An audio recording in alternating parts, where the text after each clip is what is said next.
गया है कि हे सीते, समय आ गया है, तुम अग्नि देवता के पास में चली जाओ। अब मैं राक्षसों का विनाश करूंगा, क्योंकि भगवान श्री राम जब वन को पधार रहे थे तो मार्ग में हड्डियों के ढेर मिले थे। ये जगदीश लिखा है उसको कटा। हड्डियों के ढेर मिले थे तो प्रभु ने प्रण किया था कि मैं सारे राक्षसों का सर्वनाश कर दूंगा। जिसने जिसने संतों का विनाश किया है मैं उनका विनाश करूंगा। भगवान ने ये प्रण किया था। उधर रावण की बहन शूर्पणखा ने भी एक प्रण लिया था। क्या? रावण की बहन शूर्पणखा के पति को रावण ने मार दिया था, यानी अपने बहनोई को रावण ने मार दिया था, जिनका नाम था विद्युत। विद्युत नामक राक्षस को रावण ने मार दिया था। तो शूर्पणखा विधवा हो गई थी, तो उसने प्रण किया था कि जाओ रावण भैया, तुमने मेरे पति का वध किया है, तुमने मेरा सुहाग उजाड़ा है, मैं प्रण करती हूँ कि सारी लंका की नारियों का सुहाग उजाड़ करके रहूंगी, तभी मुझे चैन की नींद आएगी। ऐसा प्रण मैया शूर्पणखा ने लिया था, जो रावण की बहन थी। शूर्पणखा और भगवान श्री राम का प्रण एक ही आधार पर चल रहा है। इधर भगवान श्री राम सीता जी को समझा रहे हैं, देवी तुम अग्नि देवता के पास में जाओ, जिससे अब मैं राक्षसों का विनाश करूंगा। भैया मैं बोली कहीं चली ना और का काम सीरिया लिखत का कुछ। हेलो, मैं बोल आवाज बढ़ा दे थोड़ी। हेलो, और कुछ दानकर्ताओं के नाम है सुनील शर्मा विद्या पौकी के निवासी 50 मुद्राएं भगवान के चरणों में दान करते हैं। सचिन पंडित विद्या पौकी के निवासी 20 मुद्राएं भगवान के चरणों में दान करते हैं। जगदीश प्रजापति 50 मुद्राएं भगवान के चरणों में दान करते हैं। आरुषि यादव 21 मुद्राएं भगवान के चरणों में दान करती हैं। शरद यादव 101 मुद्राएं भगवान के चरणों में दान करते हैं। पुष्पेंद्र यादव 50 मुद्राएं भगवान के चरणों में दान करते हैं। सुरेंद्र पाल 51 मुद्राएं भगवान के चरणों में दान करते हैं। लाल साहेब यादव 50 मुद्राएं भगवान के चरणों में दान करते हैं। कुलदीप सक्सेना 21 मुद्राएं भगवान के चरणों में दान करते हैं। अरविंद यादव 50 मुद्राएं भगवान के चरणों में दान करते हैं। सुहानी यादव 21 मुद्राएं भगवान के चरणों में दान करती हैं। दुर्गा सक्सेना 21 मुद्राएं भगवान के चरणों में दान करती हैं। निशा देवी 21 मुद्राएं भगवान के चरणों में दान करती हैं। मोनू पंडित ये 50 मुद्राएं भगवान के चरणों में दान करते हैं। सभी भक्त विद्या पौकी के निवासी हैं। गोविंद कश्यप झपका दिलावरपुर के निवासी 50 मुद्राएं भगवान के चरणों में दान करते हैं। हरपाल विद्या पौकी के निवासी हरपाल सिंह यादव विद्या पौकी के निवासी 50 मुद्राएं भगवान के चरणों में दान करते हैं। ब्रह्मपाल यादव 50 मुद्राएं भगवान के चरणों में दान करते हैं। शिवपाल शर्मा 50 मुद्राएं भगवान के चरणों में दान करते हैं। आयुष ये 21 मुद्राएं भगवान के चरणों में दान करते हैं। अंकित यादव 50 मुद्राएं भगवान के चरणों में दान करते हैं। भीकम सक्सेना ये 50 मुद्राएं भगवान के चरणों में दान करते हैं। हर्ष यादव 10 मुद्राएं भगवान के चरणों में दान करते हैं। स्वाति ये 21 मुद्राएं भगवान के चरणों में दान करती हैं। रक्षा देवी ये 21 मुद्राएं भगवान के चरणों में दान करती हैं। रूप राम ये विद्या पौकी के निवासी 51 मुद्राएं भगवान के चरणों में दान करते हैं। प्रभु से मंगलमयी कामनाएं सुख शांति प्रदान करते रहे, हमेशा धर्म की ओर बढ़ाते रहे। रजनीश विद्या पौकी के निवासी 21 मुद्राएं भगवान के चरणों में दान करते हैं। मुकेश सक्सेना ये 51 मुद्राएं भगवान के चरणों में दान करते हैं। प्रभु से मंगलमयी कामनाएं सुख शांति प्रदान करते रहे, हमेशा धर्म की ओर बढ़ाते रहे। बोलिए बांके बिहारी लाल की। तो सीता जी तो अग्निदेव के हवाले कर दिया था राम ने। सीता मैया का प्रतिबिंब जो भगवान श्री राम के साथ में सहयोग दे रहा था, आज रावण उसी का हरण करके ले गया है। भगवत जटायु आज रावण को रोक रहे हैं, रावण को रोक रहे हैं, लेकिन रावण नहीं रुक रहा है।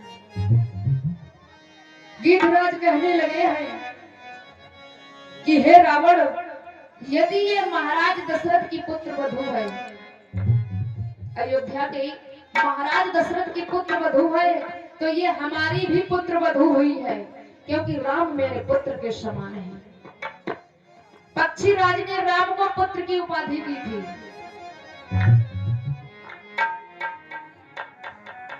भगवत जटायु रोकना चाहते हैं। गीधराज तो एक पक्षी है, फिर सीता जी को पुत्र वधू क्यों कहा है? क्योंकि एक समय की बात है, महाराज दशरथ का युद्ध चल रहा था कंचनपुर में। जब युद्ध चल रहा था, महाराज दशरथ को मारने के लिए राक्षस चला, तो भगवत जटायु ने इनकी रक्षा की थी। महाराज दशरथ की भगवत जटायु ने रक्षा की थी।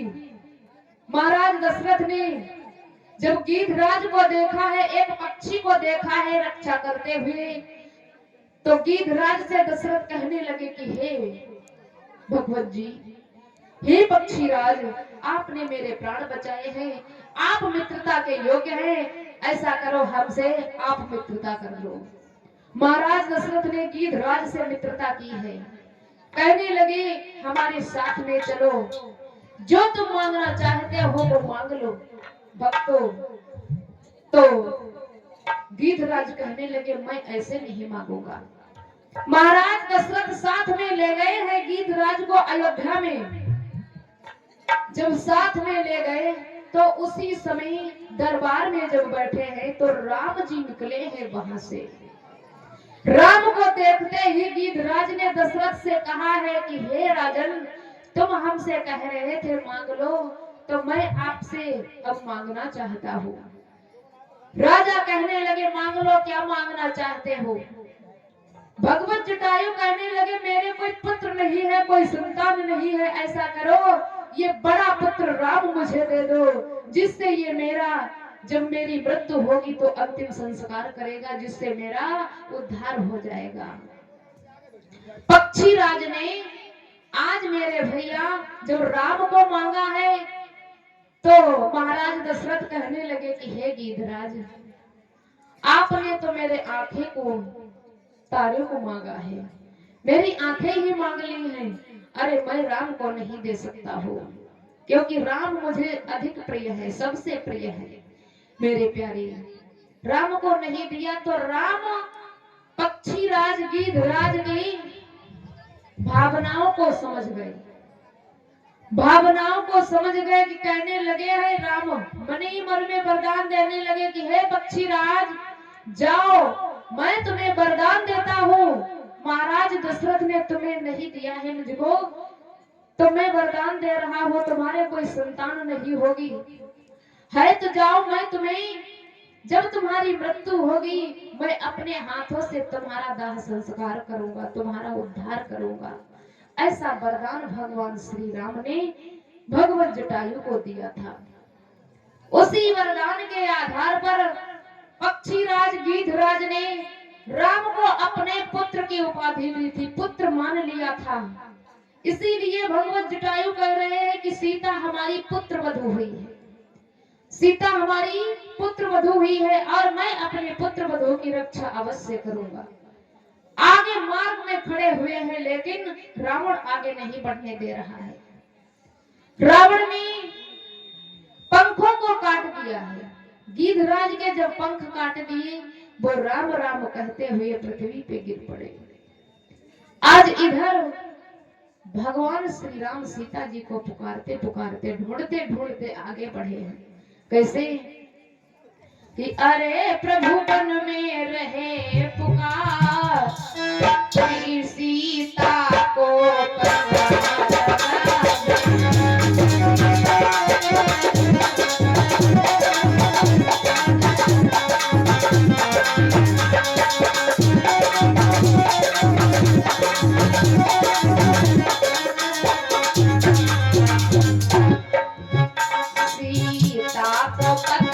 लगावे प्रभु अपनो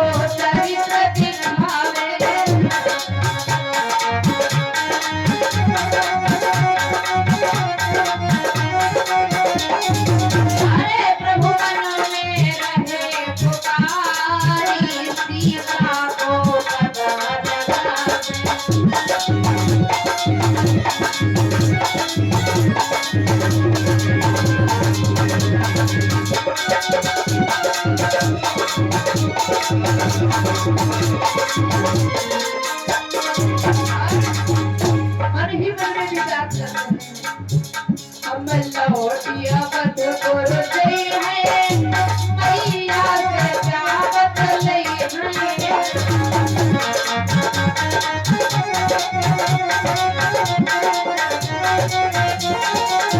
हम लौटिया बदपुर से है मैया से जावत लई है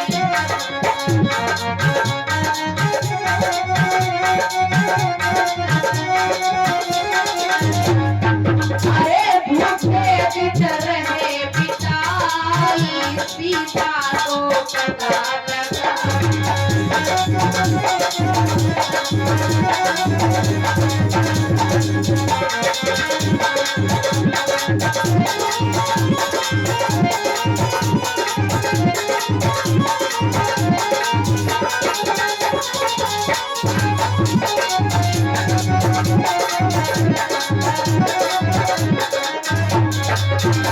और कहते हैं क्या सब खुशी में लोग लगाई सीता तुम कहाँ कमाई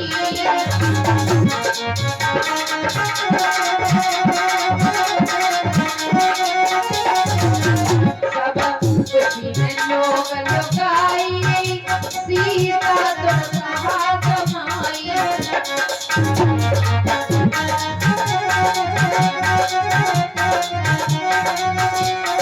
अरे कोई से देखई ना जाई सीता को पता लगा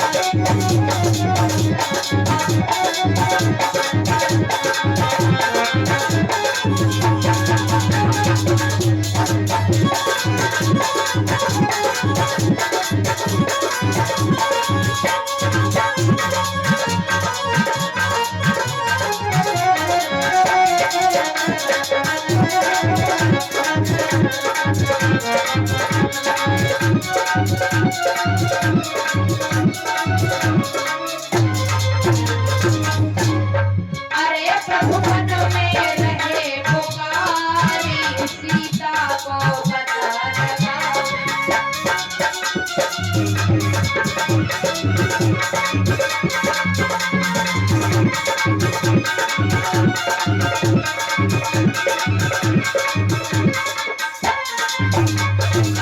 इस प्रकार से आज भगवान श्री राम सीता जी को ढूंढते हुए आगे बढ़े हैं उधर गिद्धराज राम राम कहते हुए मार्ग में पड़े हुए राम नाम शब्द सुना है भगवान आगे बढ़े गिद्धराज को देखा है पंख कटे हुए हैं आज प्रभु ने गिद्धराज को गोद में ले लिया सर को गोद में रख लिया कहने लगे हे पक्षी राज ये क्या हुआ है ये तुम्हारी दशा किसने की है तो गिद्धराज ने जवाब दिया है प्रभु ये पंख मेरे लंकापति रावण ने काट दिए हैं ये दशा मेरी लंकापति रावण ने की है सीता को उठा करके ले जा रहा था मैंने उसके मार्ग को रोका है उसने मेरे पंख ही काट दिए भगवान कहने लगे हैं कोई बात नहीं पक्षीराज ले गया है रावण वो पापी कहाँ छिपेगा जाकर के मैं उसे ढूंढ लूंगा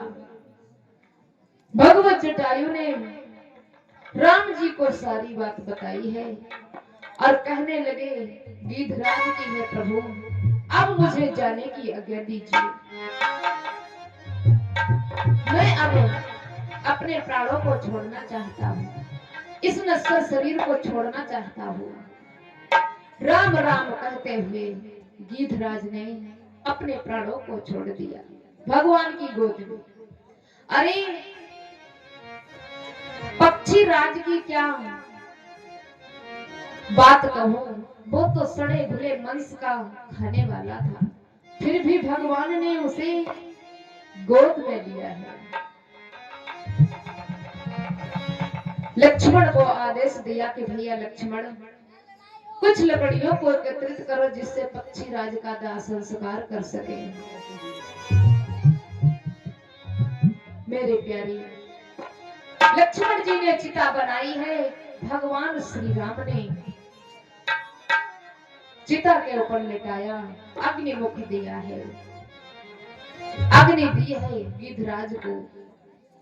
आज गिद्धराज का दाह संस्कार करना है भगवान श्री राम ने उद्धार किया है। भगवान श्री राम ने गिद्धराज को देव योनि में डाल दिया, देव योनि में भेज दिया है,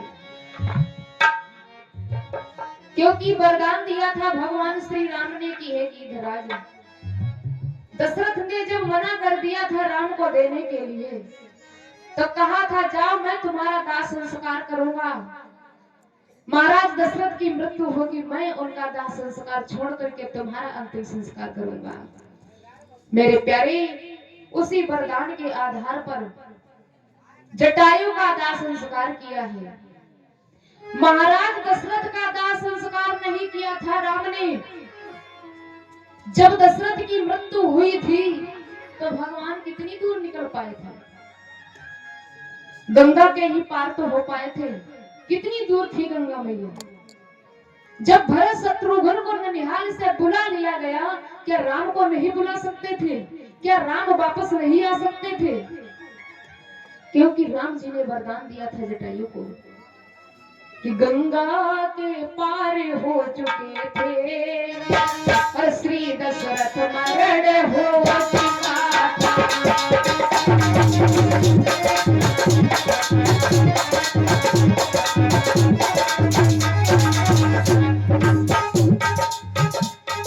जब दशरथ जी की मृत्यु हुई थी तो राम जी ज्यादा दूर नहीं निकल पाए थे। गंगा के पार हो चुके थे, श्री दशरथ मरण हो चुका था। सो प्रीम मित्रता हुई न थी, पर सीता हरण हो चुका था।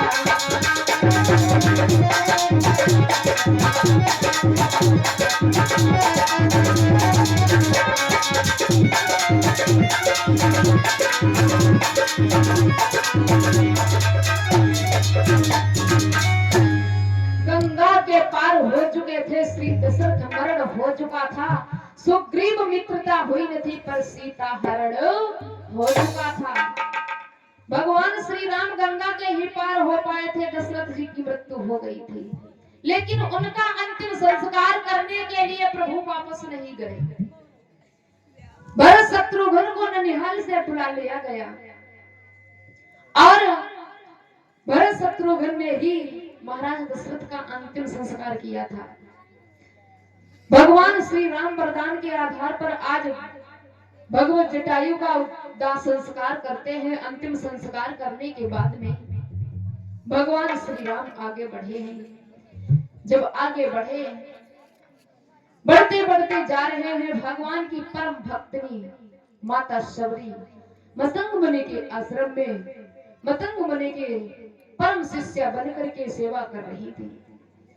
माता शबरी ने वैराग्य धारण क्यों किया था? क्योंकि मैया शबरी का विवाह हो रहा था। उनके विवाह में कई बकरों की जाने जा रही थी। माता शबरी ने मन में विचार किया, मेरे विवाह में इतनी जाने चली जाएंगी तो मुझ में पाप लगेगा, मैं ऐसा करती हूँ विवाह ही नहीं करूंगी। माता शबरी भीलन जात की थी, चुपचाप वहां से निकल आई। जंगल में आकर के मतंग मुनि के आश्रम में मतंग मुनि को गुरु बनाया और वहीं पर रहने लगी। भक्तों, तरुण अवस्था से मैया शबरी वृद्धा अवस्था में आ गई। भगवान का भजन करती रही। एक दिन मतंग मुनि ने कहा है कि शबरी, इस आश्रम को छोड़ करके तुम मत जाना, यहाँ पर भगवान श्री राम का किसी दिन आगमन होगा, यहाँ पर भगवान आएंगे। अपने गुरु की बात को मान करके माता शबरी भगवान श्री राम की प्रतीक्षा करती रही, आज भी करती है। प्रतिदिन गली को पुहारती है और पुष्पों को बिछाती है, कहीं मेरे भगवान श्री राम ना आ जाए। शबरी आस लगाए हुए बैठी है। शबरी बैठी आस लगाए, राम मेरे कब घर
प्रतिदिन भगवान के लिए गली को बुहारती है, पुष्पों को बिछाती है।